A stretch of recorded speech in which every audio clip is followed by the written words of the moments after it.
السلام عليكم ورحمة الله وبركاته. طبعا كلنا سمعنا وشفنا قصة غواصة تيتان، أكيد مو كلنا يا أخي، في واحدين كانوا نايمين وفي واحدين قاعدين يشتغلوا.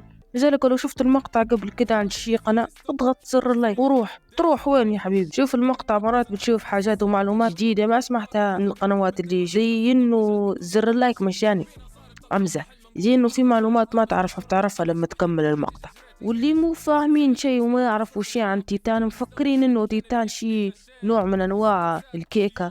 كمل المقطع وبتفهم إنه تيتان مصاصة. أمزح، تيتان غواصة من شركة أجنبية أكيد مو عربية، صنعوها من شان الناس يزوروا سفينة تايتانيك اللي غرقت من شي 100 سنة. طبعا القصة كالتالي: الغواصة طلعت من شي مدينة في كندا وأخذت معها في رحلتها 5 مليونيرات. تحسها مو ظابطة، مليارديرات، هذه زبط. والمهم